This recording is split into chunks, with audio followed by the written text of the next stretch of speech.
What's up, everybody? Welcome to another episode of Wrestling with Johners. This is episode 126, and I've got a very excellent wrestler that's on up and coming within NWA Powerrr. I've got Mr. Royce Isaacs with me today, one half of the Wildcards, and of course he's part of the faction Strictly Business. So, Royce, good afternoon where you are over in the States. How are you today?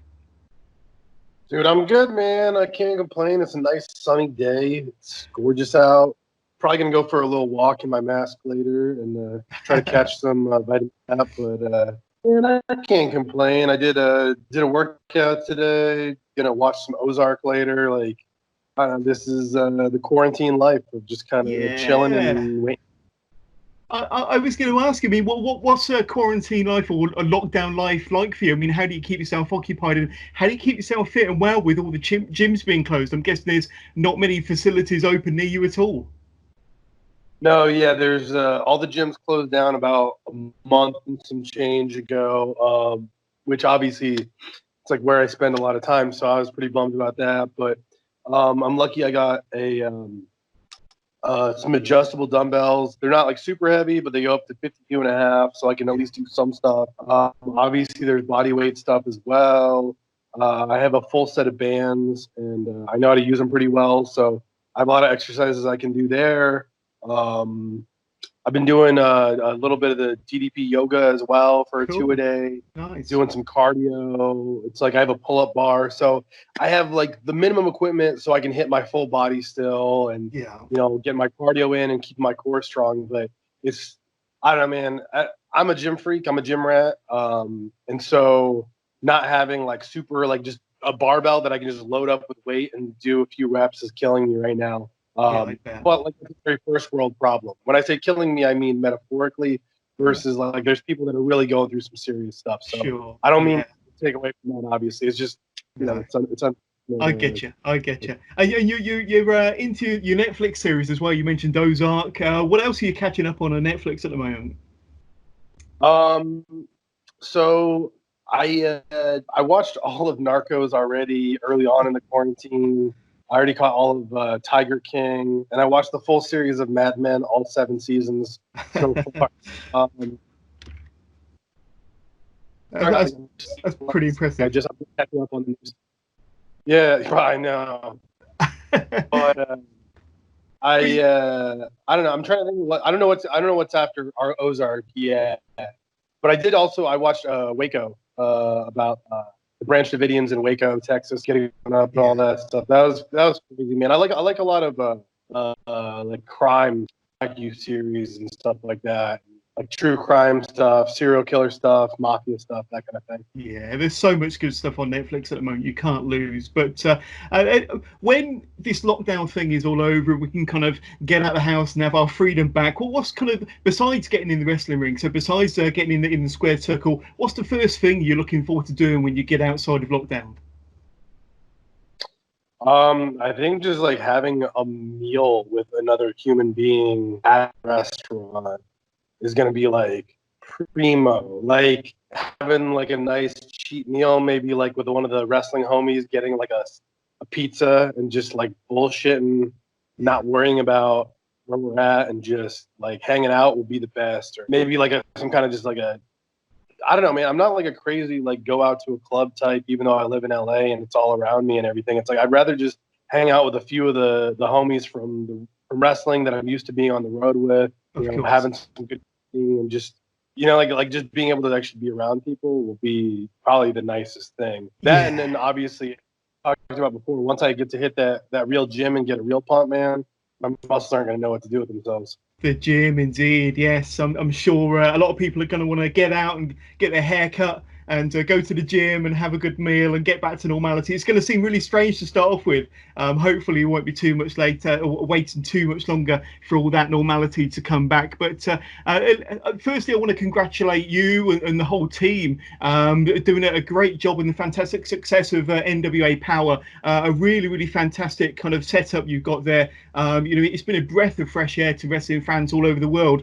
Can you tell me what you enjoy most about that studio wrestling scene, the whole NWA setup they've got going at the moment? Yeah, man. I think that studio wrestling has been really unique and let us kind of help carve out our own niche to do our own thing versus like a lot of other people doing similar kind of stuff. It's kind of been nice to, I feel like we are a legitimate like alternative. Like we are doing our own thing and it's not affected by anyone else and it's unique and different. And I think it's good. Like I like that there's like a breath of fresh air in wrestling right now. And I think NWA Powerrr really fills that void nicely because it's got a different feel and a different look and different kind of characters and presentation. Yeah. And so I think that's really important. Like a lot of people, it's like there's real artistry to trying to do your own thing and be unique. And so I think that's what we're trying to do at the NWA. Yeah. And how did you first get involved with NWA Powerrr? How were you approached to be part of the show? So I had been talking with the NWA since last year. I had met Billy and Lagana at the Hollywood tapings, Championship Wrestling from Hollywood tapings, and so we had a little bit of a rapport. And then when Crockett Cup last year was coming up, we started talking about the possibility of me actually being used and working with the NWA. And then after the Crockett Cup went really well, and then me and Tom won the tag belts, it was, obviously it was like, okay, cool. Like you're going to be a part of Powerrr now, and let's see where you fit in and how you and Tommy develop as a team and everything. And, now we're just getting to that. And then, it sucks to have this hiccup here, but Yeah. I can't wait to get back to it with Tommy. And, there's some new tag teams out there that are free agents. So like, I would really love to see, there's some dream matches that I didn't even necessarily like consider before, that I didn't even think were going to be happening or be possible, that now seem to be a very real possibility. Well, absolutely. I think you're kind of referring to the Revival there, and I've done a couple of podcasts talking about their release from WWE, and I mean the Revival. They just seem like a natural fit to the NWA with their style and their heel personas. But that would be a pretty good match. The Wildcards versus the Revival on NWA Powerrr.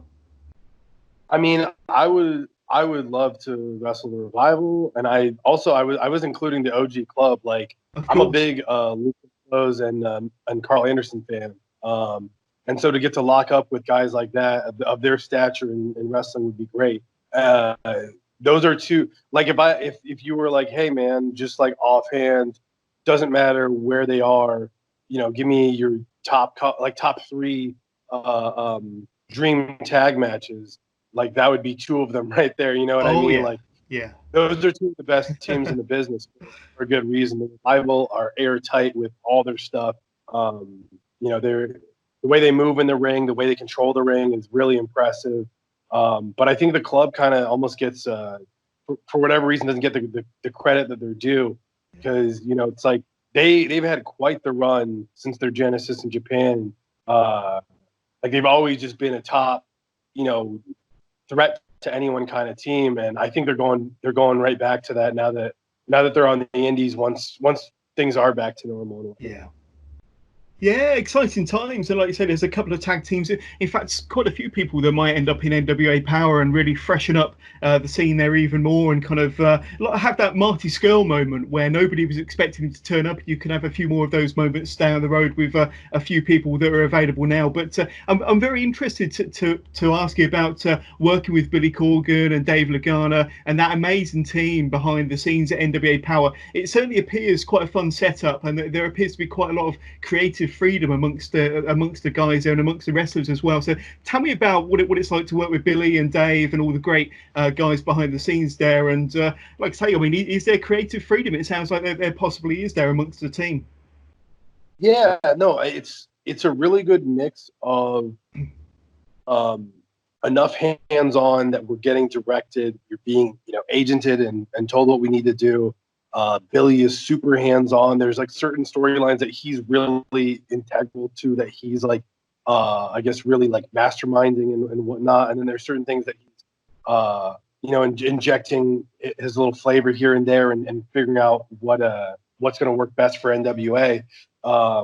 So, and then obviously, everyone else on the team working hard to make sure everything falls into place and whatnot. But there's there's never a time, no matter who you are and what storyline you are and whatnot, that you're like, there's always freedom. There's always creative freedom.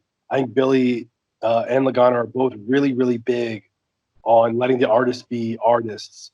And so it's like, yeah, they're going to direct us that this is what we're going for. This is the presentation and the feel and where we need to get to. But, as long as you're not like changing stuff around just to make yourself, like go into business for yourself and whatnot. Of course. It's like they want us to be the artists. Like they hired good artists because they want us to be good artists, not because they expect to tell us every single thing that we need to say and do and everything like that. It's like, I don't know, I think it's a good like fusion or hybrid kind of method of like, we're going to tell you what we want and what's expected, but also you're going to have that freedom to take it where it needs to be taken and make sure everything gets over. So it's been cool, man. Yeah, no, it sounds pretty cool, and it's a fantastic product, and I've seen every episode, and I can't wait for it to return. It's a real breath of fresh air, as I said earlier, and I know that a lot of wrestling fans are really enjoying kind of the throwback to the old studio era wrestling, and the fact that it just focuses on the talent, and there's no silly gimmicks, no silly storylines, but what you do have there is a really good product. So congratulations on that. But skipping all the way back, Royce, I'm very interested to know, when did you first become interested in pro wrestling? When did it first kind of change your world forever? When did you first kind of when did it hit your TV screens and it blow your mind essentially? Yeah, no, I was probably like 6 or 7, maybe 8 at most.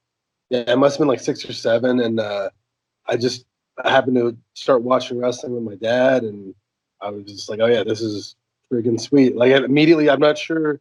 I don't remember who the first person it was that I was like, oh yeah, like this is awesome or whatever. But like the first person that I remember that stuck with me was Stone Cold. But at that point, I was already watching wrestling fairly regularly with my dad. And then I just happened to it was like right at the right time when Stone Cold came along and kind of just became this just like pop culture icon. You know what I mean? Like that just everyone was flipping people off and kicking each other in the dick and giving stunners and whatnot. So. Yeah. Yeah, and you mentioned Stone Cold there. He's a lot of people's kind of childhood favourites. But any other kind of wrestling heroes growing up that you kind of idolised and inspired you to maybe become a wrestler at later life? Any of the wrestling heroes of yours, Royce? I was a big Scott Steiner fan always. The Rock obviously was amazing. Mankind, Kane. I don't know. I mean, like you can pretty much any top guy from that era from either. There was a lot of really, really amazing talent back then. Yeah, absolutely. I couldn't agree more. And that was around the era when I was kind of really kind of finding wrestling from all over the world, really. But WWE and that Attitude Era really, really stood out. But do you have a bit of a sporting background? So before you got into pro wrestling, were you into any sports in high school or college that kind of, that you were particularly into when you were younger? Yeah, I was a big... younger, I played soccer and I played football. Excuse me. And I played hockey quite a bit. I was actually a really good hockey player.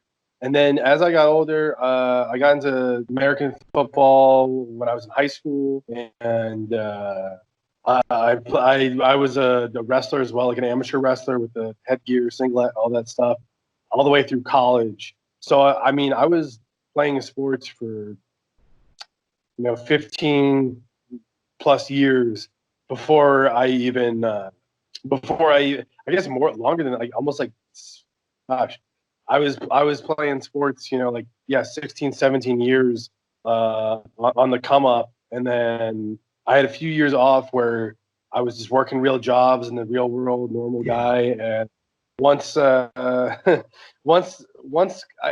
there was like this hunger inside me where I wasn't really fulfilled by my jobs or anything I was doing. I was doing well at them. Like I was in retirement home sales and personal training and all this stuff, and I was killing it like on numbers wise and whatever, but I just wasn't, like, there was something missing. Like I missed competing in thing or whatever, and wrestling just kind of took that itch. And then that was in 2014. So now it's just, I'm just over my 6-year anniversary.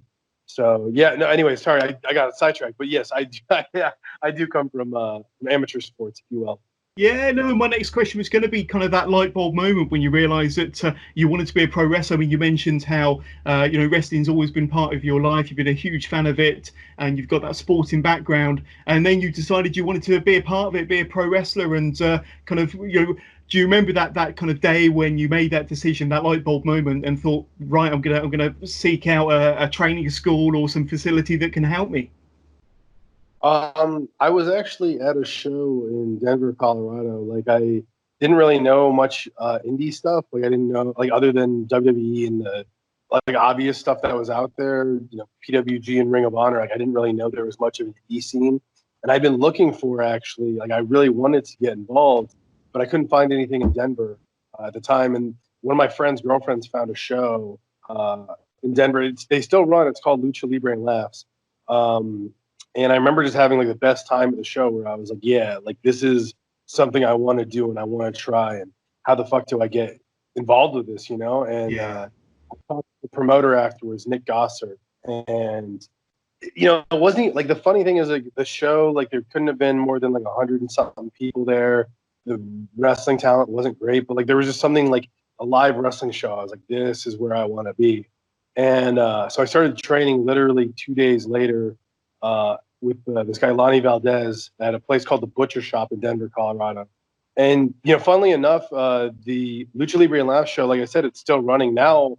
They run like sellout, like 600 something people there, like call the fire marshal kind of shows, like just crazy, like really good. And the talent in Colorado is a lot better. And I've been on their anniversary show the last few years as well, and done some really fun matches for them. So it's really cool. Like both myself and Lucha Libre and Laughs have really grown over the last 6 years. Yeah. So if you're in Denver, Colorado, or if you're visiting Denver, Colorado, and you get to check out a Lucha Libre and Laughs show, I highly recommend it. Sounds cool. Sounds really good fun. But I mean, I know a little bit about them. I know they have a lot of like entertainment that happens kind of between matches. Is that correct? They have stand-up comedians and stuff. That's like right. That. Yeah. And the commentary there is really funny because the two hosts of the show they're both big wrestling fans, but they're also comedians. So like they'll make fun of something, but in a way that like you're like, oh yeah, that's like still within wrestling logic or whatever, or like it's like a smarky kind of really funny comment or whatever. So I really enjoy those shows, man. Yeah, and who would you say has been quite a big influence on your kind of your wrestling style, maybe Royce, or maybe of your wrestling career? Have you got any kind of like wrestling heroes of the past, or maybe more recently, that people that have really influenced you in your style or your presentation? Yeah, I mean, I have a pretty long list, I'd say, of people that I've taken something from. There's not a lot that I've taken like a ton of their stuff from, but like I'm a big Stone Cold fan, so there's certain things I take from him. Yeah. Steiner guy for sure. I like Dolph Ziggler a lot. I like Taz, Mr. Perfect, Rick Rude. I like taking from people like that. Just taking little pieces here and there that I find. And then, if you take a bunch of other, it's like when you have a bunch of extra food at home and you make a new meal out of it, it's like a completely different thing. And it's good to add your own stuff too. Like it's good to have independent thought and kind of come up with your own stuff a little bit. And it's good to take. I think as a wrestler, I like taking influence from outside of wrestling itself, because I think that we get too like insular in our own, like everything becomes a wrestling thing. And it's like, if you can find, especially for character work, it's like there's so many great characters in other media that you can do in a wrestling setting that hasn't been done before, or is like a new fold on someone old. I personally, I'm a big fan of Kurt Russell's character in Big Trouble from Little China. Jack Burton, I think is his name, is like a really good anti-hero. Or like Johnny Cage in the first Mortal Kombat film is a really funny but interesting anti-hero that you could kind of play as a heel or a face dependent. Like there's a lot of like cool stuff like that you can take little pieces of your character from that work with you naturally. Yeah, yeah, and that's really interesting. Quite, you know, an interesting take on it. The fact that you're kind of looking at movies and things outside of wrestling to influence you. And it's funny that you said Dolph Ziggler, because you do kind of remind me of Dolph, certainly in your selling and your facials. And I think, you know, that's a bit of a lost art. And Dolph is a bit of a underrated kind of master of his selling and his facials. And you've definitely got aspects of that, most definitely. Oh, thank you. That's what I strive for, man. And I do think in this business, it's corny, but it's one of those things, like the difference between ordinary and extraordinary is that little extra. And it's like you have to be good at finding a camera and using the facial expressions and using your body language and all those little communication techniques. Because I mean, I love moves. Everyone loves moves. Like, I got into wrestling because I wanted to do cool moves to people and whatever. But it's like you got to make them mean stuff, and you got to portray them in a way that's devastating. Otherwise, otherwise you're just doing it for yourself. There's no point. Yeah, that's it. You've got to tell a story. Got to tell a story. That's what it's all about. But one story that I'm particularly interested in, Royce, is I understand that you worked for a little while in Japan for DDT, and you picked up a bit of a strange gimmick there, an interesting gimmick with chopsticks. What can you tell me about your time in DDT and this kind of chopsticks gimmick? Yes. So Royce Isaacs DDT was much different. It was the Miracle Ass was my gimmick, and it was almost similar to like the Joey Ryan like dick flip with the hand. I would take his arms and I'd put them through the back of my trunks, squeeze my glutes, and then I'd break their arm. Wow.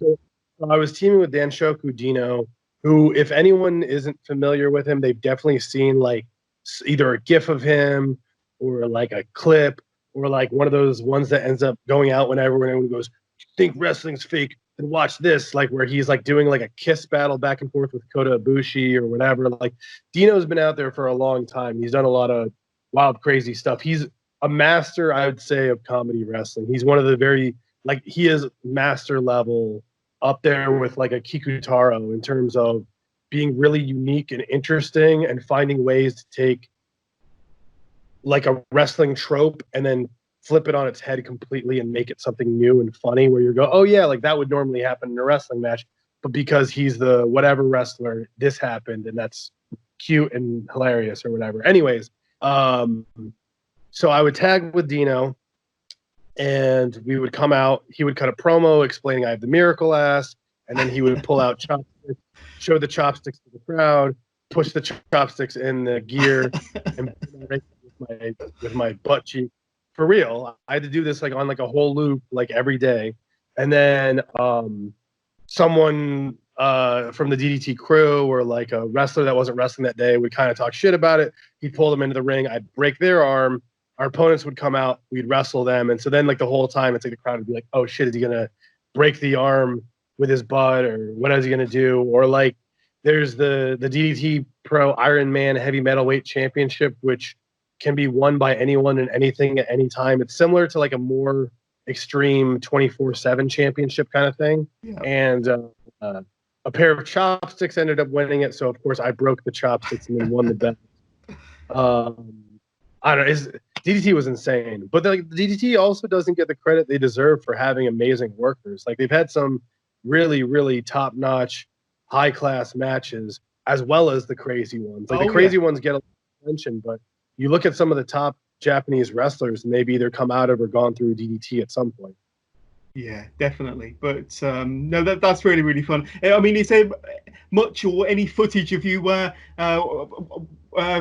wrestling chopsticks or kind of crushing chopsticks from DDT on YouTube, or is there much footage around of you back in those days? It's not on YouTube. The only YouTube DDT match is from my first tour against Koki Iwasaki. Right after that first tour that I did, DDT went from putting stuff on YouTube to it's called DDT Universe. It's their own streaming service. Gotcha. And on the streaming service, all my matches are up there. I had some like straight matches, like normal matches, and then I also had some Miracle Ass stuff. But it's all on the DDT Universe. Cool. Very, very cool. That brings us to our first listener question, and it's from one of our Facebook community group members called Grizz. And Grizz asks, how did the team of the Wildcards come about, and how do you and Tom feel as a team now compared to when you first started tagging together? And what is your favourite Wildcards match so far? So, how did you and Tom get together to create the Wildcards, and how would you compare when you first started as a tag team to later matches? Yeah, no, I think with me and Tom, it was almost like two mercenaries that were like one of those movies where like the two mercenaries are both after the same thing and they end up teaming up by the end of it because they're like, oh yeah, I guess we could just accomplish this together and it'd be a lot easier and a lot better because we're both good at what we do. Yeah. Similar kind of thing where it's like we're both trying to conquer the world, and like we both have NWA connections, and it kind of just we ended up just gelling a lot quicker than we ever really expected. And before you knew it, it was like, oh, okay, like this Wildcards thing is like a real tag team, and it has some legs to it. I actually just talked to Tommy earlier today, man. We still WhatsApp and whatnot, and I think we're still in progress of growing as a team and getting to know each other and having better and better matches every time, because it's just like one of those things. Like I feel like me and Tommy have been teaming for a long time, and then I think about it and I'm like, oh yeah, Crockett Cup 2020 was just supposed to happen this last Sunday, like just passed, and Crockett Cup 2018 was our first time teaming together. So it's like Wow.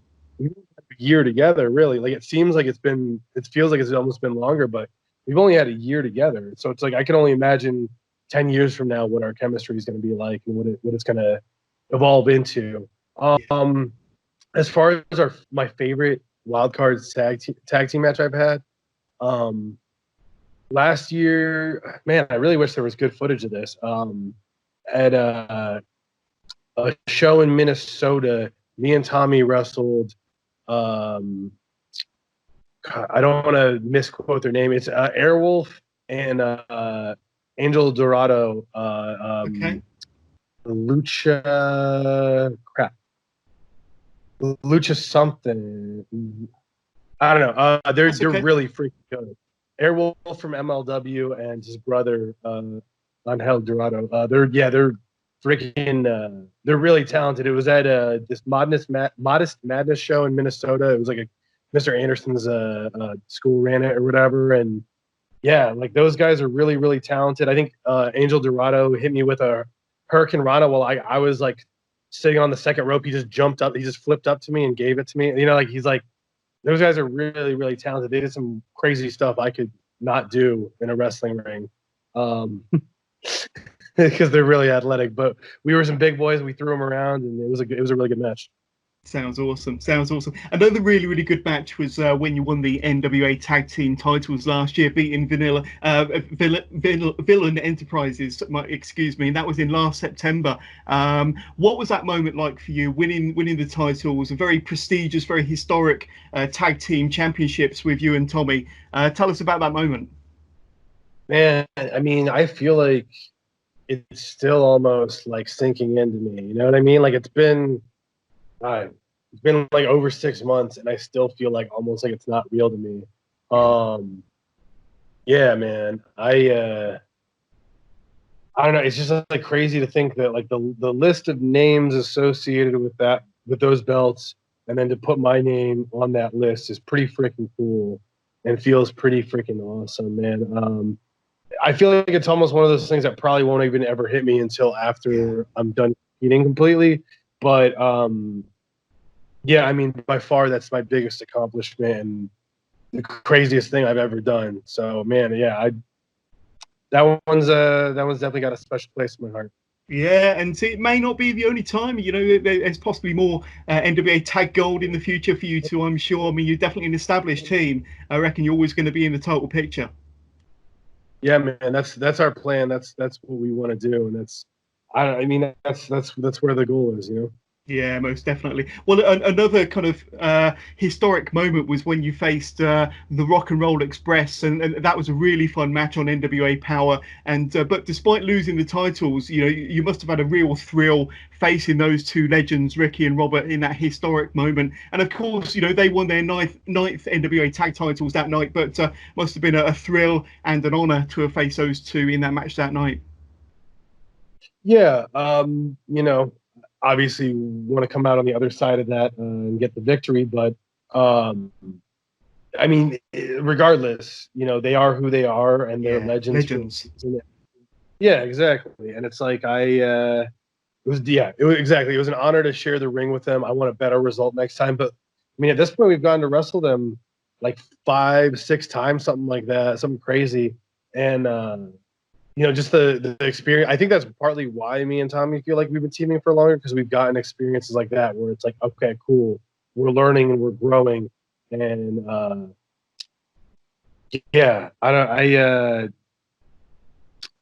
don't know, man. I gotta say the Rock and Roll Express are pretty crazy to me that they can still keep performing at such a high level. Man, still, yeah. I mean.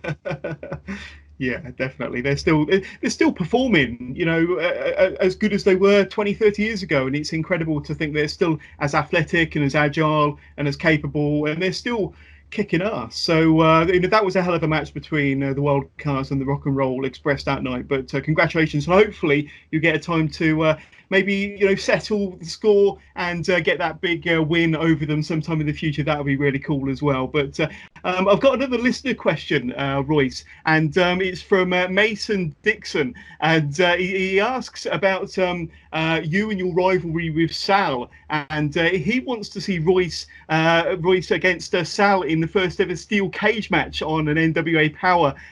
He seems to think that he's stealing your girlfriend, but any kind of comments on that? And would you like to have a steel cage match with Sal on NWA Powerrr?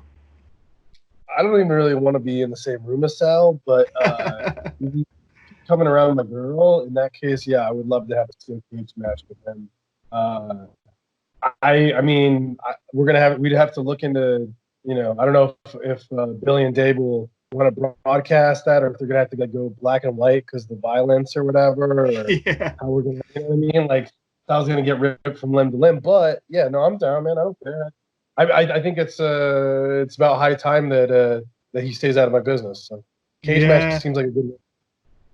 That would be pretty good. That would be a pretty good match. But he's also asking about merchandise as well, and he wants to know whether there's any strictly business merchandise, any strictly business jackets. He likes the jackets that you guys have got, and also any strictly business T-shirts. And while we're on the subject, any Royce Isaacs T-shirts as well.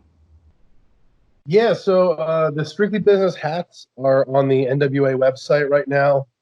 We do not have the jackets yet, but I know that's something that we've been trying to figure out a way to make it affordable enough that we can produce a lot. If you would like a Wildcards t-shirt or a Royce Isaacs t-shirt, just holler at me at Royce Isaacs on Twitter, at Royce Isaacs on Instagram. I have pictures of a bunch of the stuff on the Insta page and whatnot, and just DM me and I'll get your order and whatnot. But strictly business stuff, yeah, check the NWA website. That's really cool. Listen, Royce, it's been an absolute pleasure to speak to you. Thank you so much for being a very special guest on the Wrestling with Johners podcast. Before we let you go, just an opportunity for you to throw out any plugs for any social media platforms that you're on, Twitter, Facebook, Instagram. So an opportunity for you to plug any social media handles, sir. Yeah, like I said, at Royce Isaacs on Twitter, at Royce Isaacs on Instagram, Facebook, all that stuff. Keep supporting the NWA every Tuesday. We've been dropping some content. I know that the plan in the future is to keep dropping more content and coming with new stuff, so that way there's at least some forms of entertainment for you guys, so you guys can get some enjoyment out of it and whatnot. Yeah, man, keep on rocking, just stay safe out there and support. And hopefully you guys enjoyed the podcast and giving it a listen and everything, y'all. Yeah, well, thank you very much, Royce. You've been an excellent guest, and wish you nothing but the best. But hopefully we'll catch up with you sometime in the future when things are back to normal and we can talk about more wrestling. But thank you, my friend. I really appreciate your time. Yeah, man. Thanks, Johners. There we go. So please keep it tuned to the Wrestling with Johners podcast. And if you've enjoyed listening to the show, please don't forget to spread the word. Don't forget to press that ever important subscribe button. And thanks again to Royce Isaacs for being a fantastic guest on the Wrestling with Johners podcast. Thanks to everybody for listening and for watching if you're catching this on YouTube. And we'll speak to you all again soon. Take care.